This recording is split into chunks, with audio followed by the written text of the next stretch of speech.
O Religare, Conhecimento e Religião está de volta. Hoje eu recebo o doutor em estética, Clóvis Salgado Gontijo. Ele veio falar sobre o seu livro, recentemente lançado, Ressonâncias Noturnas, do Indizível ao Inefável. E você pode participar do sorteio desta obra escrevendo para a nossa equipe. Nosso e-mail é religare@tvhorizonte.com.br. Clóvis, obrigado por você ter deixado o exemplar, né, para os nossos telespectadores. Eu gostaria de retomar aquele ponto com o qual nós encerramos o bloco anterior, né? De que maneira a tradição judaico-cristã ela também tem uma valorização positiva, né, da experiência da noite, né? Claro que bem menor do que a tradição hegemônica, né? Mas há uma valorização, né? Exatamente. No livro, né, eu busquei reconhecer alguns momentos na tradição ocidental em que há uma valorização positiva da experiência noturna, né? Porque só através dessa valorização positiva, que não identifica mais a noite ao completo vazio, seria possível, então, a realização de uma obra noturna inspirada na noite, né? Que ela deixa de ser algo estéril e pode proporcionar algo à sensibilidade, algo a inspirar o artista, né? E nós podemos reconhecer alguns momentos em que houve uma valorização que, de certa maneira, desafiou essa valorização hegemônica e dentre elas está a tradição mística cristã, né? Em que o tema do noturno, a valorização não só da noite, mas também da obscuridade, né, aparece de uma forma bem pronunciada, né? E também do feminino, né? Você destaca isso, né, no Isso. livro. O feminino como um elemento que depois, na segunda parte também do livro, aparece como um ponto de contato entre a experiência noturna e também a experiência musical, né? Mas é interessante como na tradição mística, já desde os primeiros séculos, né, em Pseudo-Dionísio Areopagita, por exemplo, né, na teologia mística, aparece o símbolo da escuridão, que aí não é propriamente a noite, porque é interessante fazer uma distinção também, porque a experiência noturna nunca é uma experiência da escuridão absoluta, né, das trevas. Santo Agostinho também faz essa distinção, né, entre as trevas e a noite. Então, mesmo se nós estivéssemos numa floresta muito escura, né, nós não teríamos a escuridão completa, né? As trevas seriam como se fosse uma hipérbole da noite, né?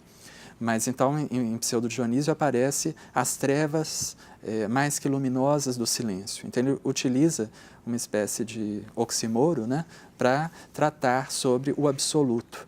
Então, é uma nova concepção de que essa realidade máxima sobre a qual nós não podemos expressar, né, que seria exatamente esse tema do inefável, ela não cabe nenhuma imagem definida, delimitada. Ela sempre transborda qualquer imagem reconhecível que nós fizermos dela, né?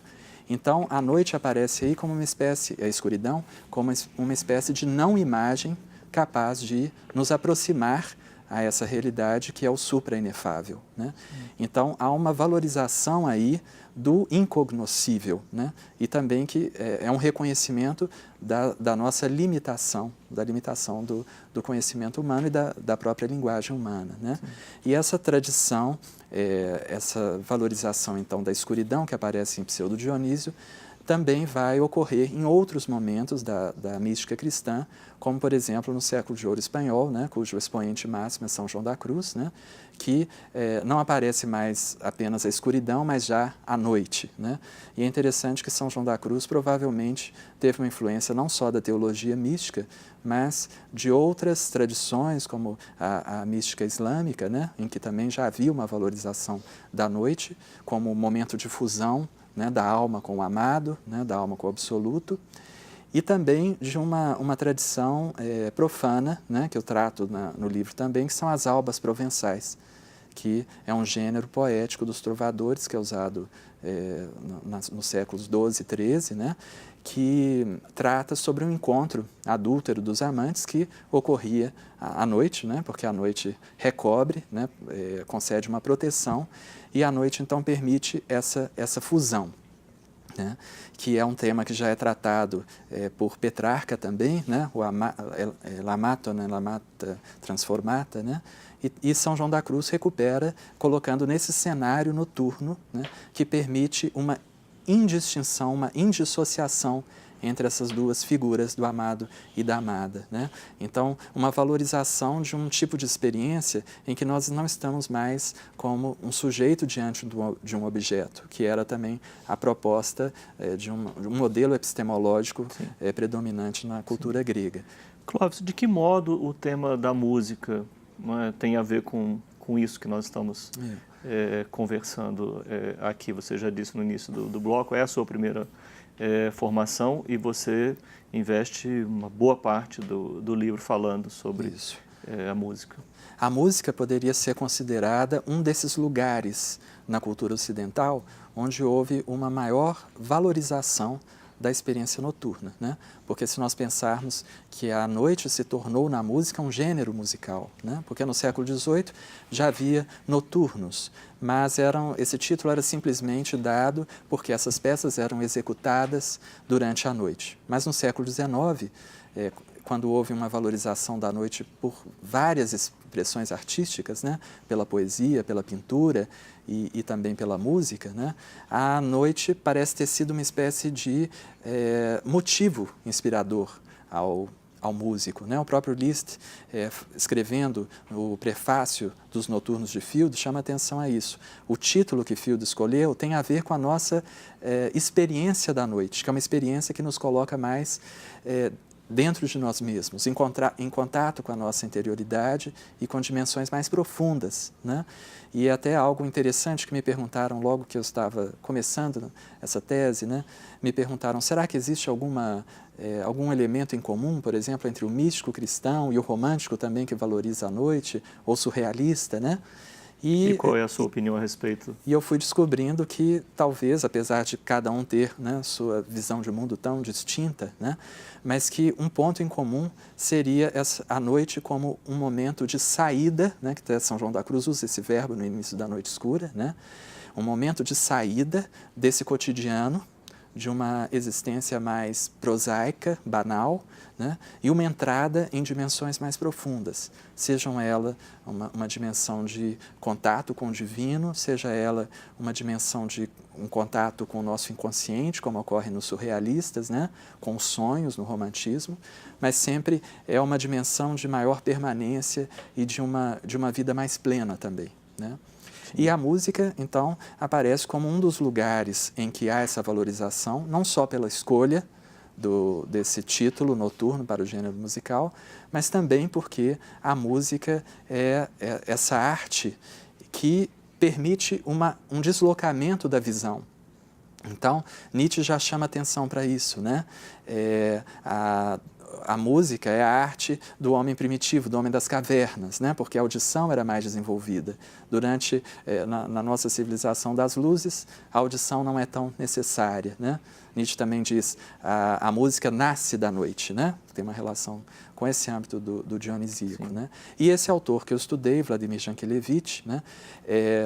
Desenvolve essa afinidade que há entre a experiência musical e a experiência noturna, dizendo que toda a música, em sua essência, é noturna, mesmo quando ela representa elementos diurnos, solares, né? Mas ela seria, na sua essência, noturna, né? Então, foi toda a segunda parte do livro dedicada a esses pontos de afinidade que existiriam entre a noite e a música. Eu, quando fui perpassando o seu livro, eu fiquei o tempo todo me perguntando como é que você faz a síntese, né? Sendo músico, filósofo e também um homem de espiritualidade, não é? Como que você, Clóvis, integra esses três elementos? Acho que esse tema foi muito rico, né, porque foi um tema que permitiu essa interseção, né? Até agora que, depois do lançamento, eu fiquei pensando sobre isso. Será que eu vou encontrar um outro tema com essa fecundidade, né, que permita o encontro dessas diferentes áreas, né? E que eu acho que esse livro também tem muito da minha subjetividade, né? Porque são áreas que me tecem, né? Então, eu busco também nas minhas pesquisas, nós estamos com um projeto de pesquisa na FAD dedicado ao tema do inefável nas experiências espiritual e estética, né? Então, esse tema do inefável tem me acompanhado. Eu traduzi a obra do Jean Kilevich, A Música e o Inefável também, né?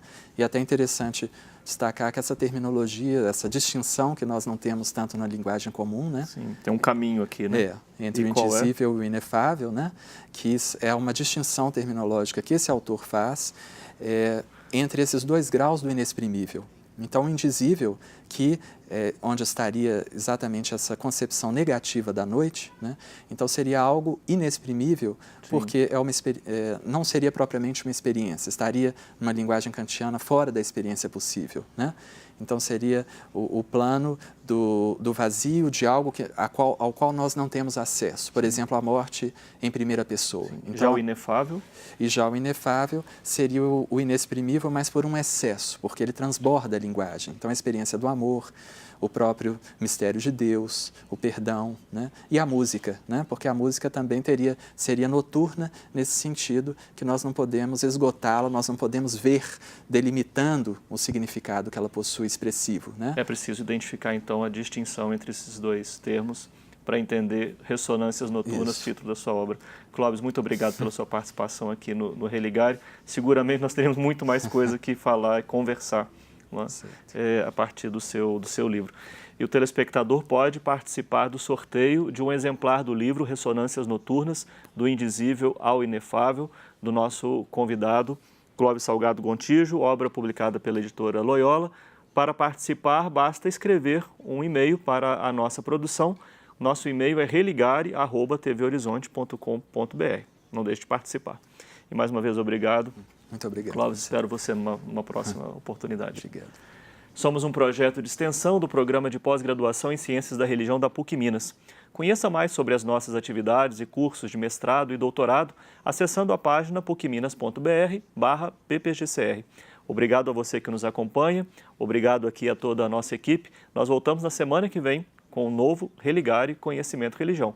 Um abraço muito cordial, até lá.